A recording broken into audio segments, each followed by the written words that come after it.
Cultura Geral. Apoio. UniBH. Vestibular 2020. Prova 26 de outubro. Inscreva-se em unibh.br/vestibular. Caixa de Assistência OAB Nova Lima. Caminho seguro para os advogados de Minas Gerais. Instituto dos Advogados de Minas Gerais. Mais de 100 anos produzindo conhecimento, igualdade, fraternidade e liberdade.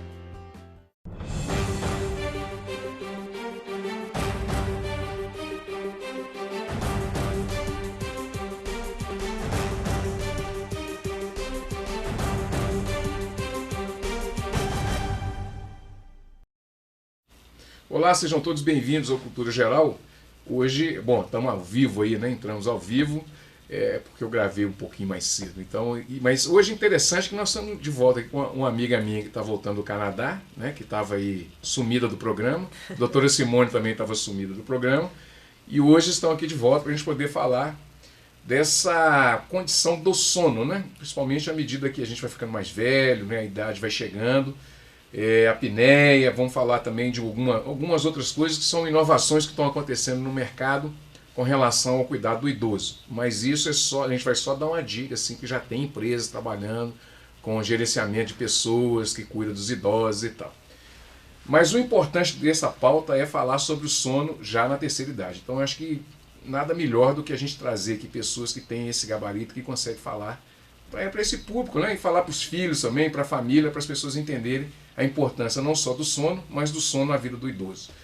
Doutora Cristiane, seja muito bem-vinda mais uma vez, é um prazer te receber. Estava todo mundo com saudade, até o Alessandro estava aqui, então, hora que, você custou, né? Tá só viajando e tudo. Bem-vinda mais uma vez, viu? Obrigada, Betão. Simone, estava sumida, né? Pois é, foi bom o nosso contato, né? Foi muito bom. Surgiu de um encontro com a Cris, no Congresso de Geriatria que tivemos em BH, e que eu fiquei sabendo que ela está atuando numa área nova. Eu falei, ótimo tema, vamos falar com o Betão. Exato. É importante, né?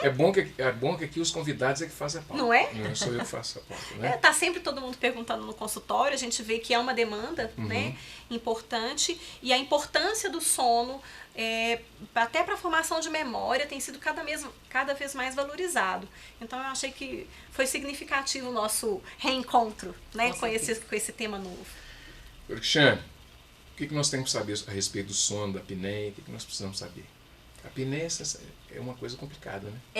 O que acontece? Eu vou jogar a bola para a doutora Simone, para ela iniciar com essa parte do sono, e depois eu entro com a parte da intervenção fonoaudiológica. Você sabia que o fonoaudiólogo atua na apneia do sono?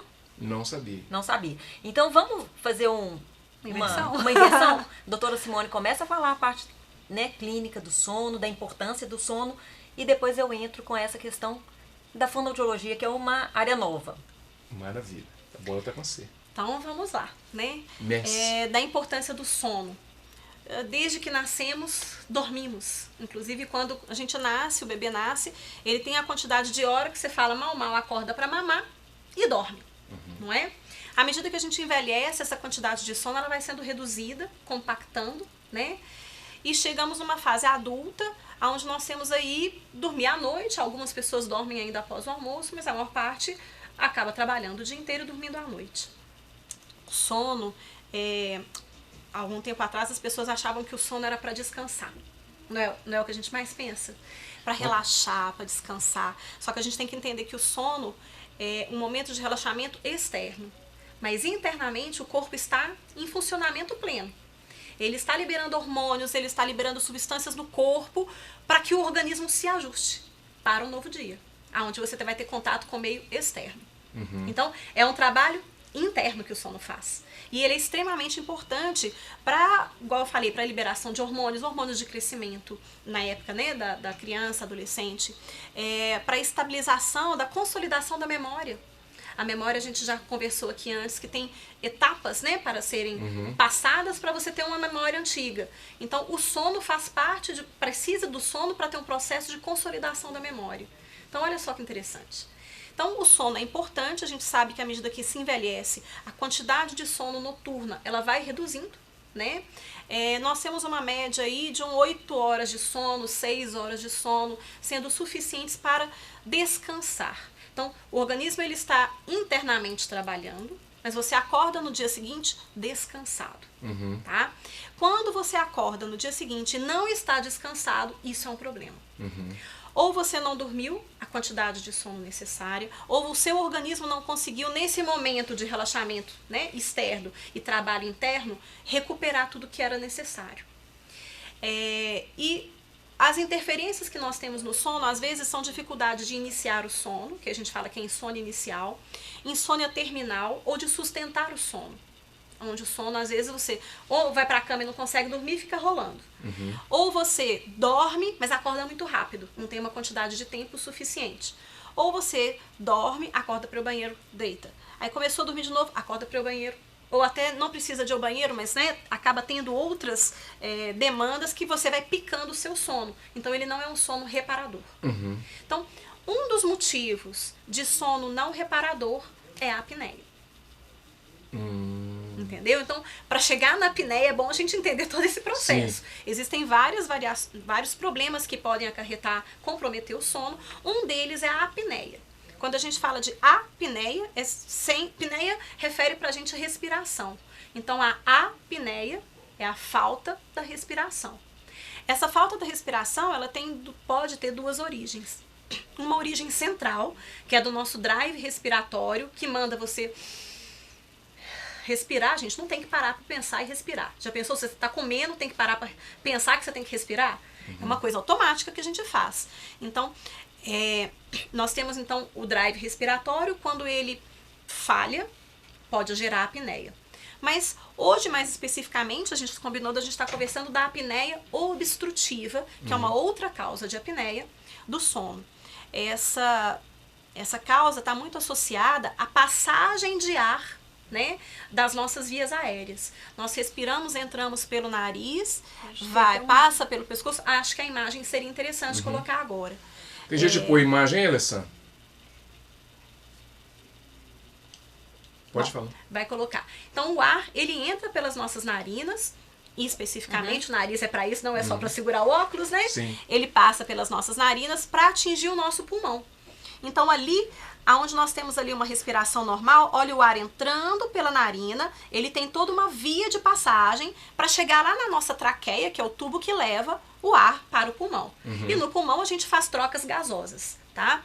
Quando acontece uma dificuldade de passagem desse ar para ir para o pulmão, o nosso, que é o segundo, né, a respiração em apneia, onde você tem entra o ar, mas ele não chega lá embaixo naquele tubo amarelinho.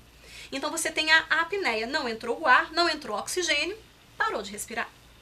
Quando para de respirar, vários sintomas aparecem. Se você está se afogando numa piscina ou no mar, sem ar, como é que você fica? Desesperado para respirar. Então, quando o organismo sente a parada de entrada de ar, ele responde com várias manifestações para que aquele ar volte, porque o ar é importante para a sobrevivência. Então, o que acontece? A gente tem um disparo do sistema simpático, você tem um aumento da frequência cardíaca, tudo isso para te dar um despertar, para você desobstruir aquela passagem que está obstruída e o ar voltar a passar. Tá? Então, a apneia, que é a parada da respiração, ela gera sintomas, ela gera vários disparos no organismo para que volte a ter ar. Esses disparos no organismo, eles podem gerar problemas. Tem pacientes que começam a ter hipertensão, que não consegue, a gente fala que é refratário a tratamento, porque ele está tendo uma descarga noturna contínua de ativação simpática. Isso reflete durante o dia também. Isso acaba gerando um aumento de pressão. Pacientes que às vezes infartam à noite. Por causa dessas paradas, você tem um aumento da frequência cardíaca, você precisa mais de batimentos, de circulação do sangue, o vaso às vezes está um pouco obstruído, acaba infartando o paciente. Então, é importante a gente saber, conhecer, entender essa apneia. Muitas vezes o paciente que está roncando, ele pode ter apneia. Tem gente que ronca e não tem, mas grande parte dos que tem, geralmente estão roncando. Tá? E aí vem todo o processo. Por quê? Por que parou de entrar o ar? Muitas vezes é uma flacidez que nós temos, associada à musculatura, né? Que a gente viu ali no desenho, que ela desaba, ela colaba, impedindo a passagem do ar. Obesidade pode estar associada a isso, gordura, né, de pescoço. Então, são fatores que acabam contribuindo para isso. Entendeu? E onde é que entra a fonoaudiologia? E aí, Betão, a fono entra nessa área que a doutora Simone falou. A musculatura está fraca. Aí você pensa, e o que a fono vai ajudar? Quando a gente vê um paciente obeso com um diâmetro de pescoço mais aumentado, ele tem uma língua fraca. O fonoaudiólogo vai fazer exercícios para quê? Para fortalecer essa musculatura. Muitas vezes a gente entra com a avaliação da mastigação. A gente observa a dentição. Está tudo ligado. A fonoaudiologia, ela vai alinhando aí todas essas alterações, fazendo exercícios específicos para essa musculatura. Que vai ajudar. Nós temos níveis de apneia. Nós temos a apneia leve, a apneia moderada e a apneia grave. O fonoaudiólogo, ele entra ali na leve a moderada. Quando está com uma apneia de moderada a severa ou grave, precisa de um outro tratamento. Então, a doutora Simone vai falar mais à frente, que é o uso de CPAP, outro aparelho que vai ajudar na pressão aérea. Aí o fonoaudiólogo, ele já não entra nesse grau da apneia, no tratamento quando é uma apneia mais grave. Mas numa apneia leve a moderada, muitas vezes a gente consegue segurar o uso do CPAP apenas com a estimulação da musculatura. Então o fonoaudiólogo, ele entra junto à equipe multidisciplinar. Tem o dentista, que faz um trabalho fantástico, tem um aparelhinho que chama aparelho intraoral, que vai estar ajudando na movimentação dessa mandíbula, liberando a parte posterior da faringe, e aí o ar consegue permitindo a passagem do ar, né? Então, assim, o fonoaudiólogo, hoje ele está inserido na equipe que trabalha com a apneia. Então, eu vou fazer o quê? Eu vou levar o paciente para o consultório para fazer musculação da língua. É exercício, igual a gente faz mesmo. Sim. E aí você vira para mim, Cris, então ele vai fazer quanto tempo? Hoje o programa, normalmente, são 12 semanas. São 3 meses de intervenção. E depois, eu paro? Não. Depois eu continuo fazendo a manutenção. Eu vou continuar fazendo o exercício em casa. Por quê? A gente vai fazer a manutenção da força de língua igual a gente faz de braço, de perna na academia. Entendeu? Isso é muito importante. Você tinha uma intervenção? Sim, na verdade, pontuar algumas questões. A Cris falou, né, que nós temos a leve, moderada e grave, que são os graus de apneia que nós temos. Quando o paciente, em 1 hora, tem menos de 5, até considerado normal. Você imagina? Dormir e parar de respirar 5 vezes em 1 hora, está considerado normal. Quando você para de respirar de 5 a 15... Quando você para de respirar de 5 a 15 vezes, já é considerado que em 1 hora, tá? Que é considerado um grau de apneia obstrutiva leve. Se você parar de respirar de 15 a 30 vezes durante 1 hora, já é moderada. E acima de 30 vezes, tem gente que para de respirar mais de 30 vezes em 60 minutos. Quer dizer, em 60, 30 e parou de respirar. E aí já é considerado grave, né? Tem todo esse suporte que a Cris falou, que são os exercícios, a fortalecimento da musculatura mesmo, língua, bochecha, toda essa parte que a pessoal da fono consegue trabalhar, que pode dar um suporte, que pode adiar o tratamento, tá? Que seria o tratamento específico, que é o uso do CPAP. CPAP é um aparelho que manda uma pressão e mantém essa via aérea aberta. Não deixa obstruir. Seja por peso, seja por flacidez, a pressão é tão grande que ele manda que mantém ela aberta.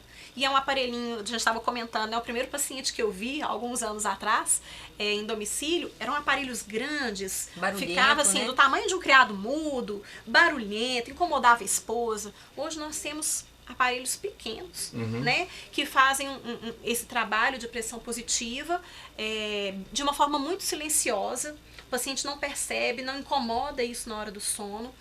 E assim, resultado muito bom. A grande questão é a adaptação. Porque é uma máscara que você coloca, pode ser tapando nariz e boca, pode ser tapando só o nariz, tá? Ou até a mais nova, que é como se fosse uma molinha que entra em cada narina. E o paciente tem que se adaptar a dormir com isso. Tem que usar no mínimo 4 horas por noite, para poder ter uma diminuição dessas quantidades de apneia por hora, tá? Doutora Cristiana, o que tem dia 10? O que vai acontecer dia 10? Pois então, amanhã eu vou fazer uma roda de conversa num local, chama Multiespaço, lá no Barro Preto. Sim. E a gente vai discutir exatamente sobre isso, conversar sobre a qualidade do sono.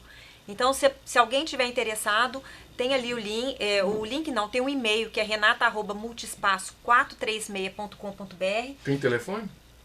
Não, Betão, não então tem. Tá. Uhum.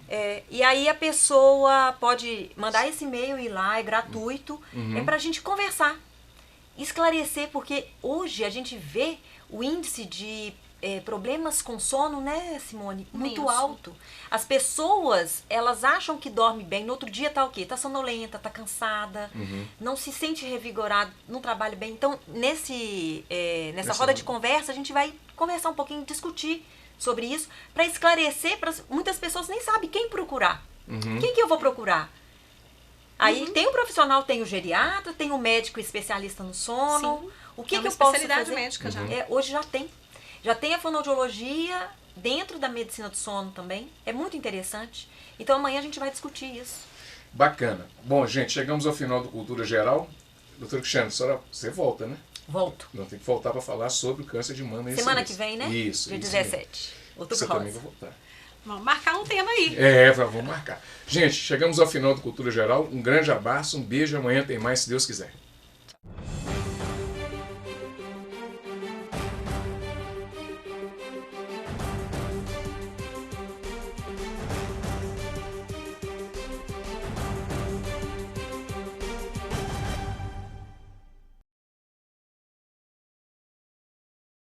Cultura Geral. Apoio.